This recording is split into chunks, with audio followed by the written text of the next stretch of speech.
அனைவருக்கும் வணக்கம். நான் உங்கள் நேசர் சேனல் ஆரோக்கியசாமி பேசுகிறேன்.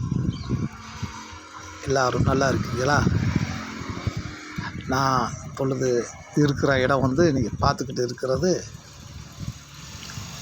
சிவகங்கை மாவட்டம் காளையார்கோவில் தாலுகா. அதாவது காளையார்கோவில் இருந்து வரமக்குடி போகிற ரோட்டில் மருதங்குடி இந்த கிராமத்தில் வீட்டில் இருந்துக்கிட்டு இருக்கேன். நான் விவசாயத்துக்காக இங்கே இருக்கிறேன். ஆனால் மழை பெய்யும் என்ற நம்பிக்கையோடு நானும் தங்கியிருந்து விவசாய வேலையை பார்த்துட்டு போவோம் அப்படின்னு நினச்சி இருந்தால் மழையே இல்லை. வயலில் பாய்ச்சறதுக்கும் கண்மாயில் தண்ணியும் இல்லை. மழையை எதிர்பார்த்து இந்த பருவமழையை எதிர்பார்த்து காத்துக்கிட்டு இருக்கேன். ஆனால் மேகம் நல்லா இருக்குது, பாருங்கள் எவ்வளோ அழகாக இருக்குன்னு.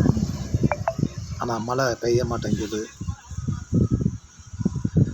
கோடை காலத்தில் கூட லேசான மேகம் இருந்தாலும் நல்ல மழையாக பெய்து விடும். ஆனால் இந்த பருவமழை காலத்திலும் கூட நல்ல மேகமாக இருந்து மழையே பெய்யலை. இப்போ சிவகங்கை மாவட்டத்தில் 2 நாளைக்கு கனமான மழை அப்படின்னு சொல்லியிருக்காங்க. நியூஸ்லையும் போடுறாங்க. ஆனால் மழை பெய்ய மாட்டேங்குது.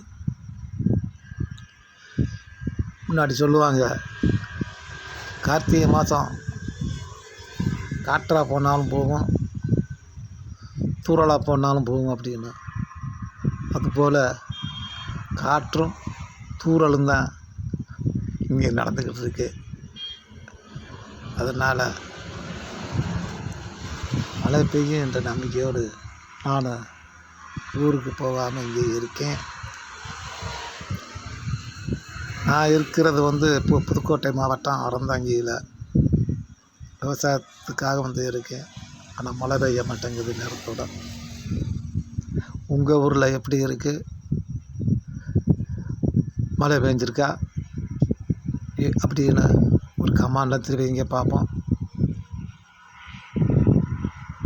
மேகம்லாம் பார்க்க அழகாக இருக்குது, கரும் மேகம். ஆனால் மழையே பெய்ய மாட்டேங்குது. காற்று வீசிக்கிட்டு இருக்கு. உரமும் பருவத்தில் போட முடியலை. சில வயலில் இன்னும் தண்ணியே பாய்ச்சலை. ஒரு 45 நாளைக்கிட்ட ஆக போகுது பயிர் முளைச்சி. இன்னும் தண்ணி பாய்ச்சி உரம் போடவே இல்லை. அதனால் உங்கள் கருத்துன்னு சொல்லுங்கள். நன்றி, வணக்கம்.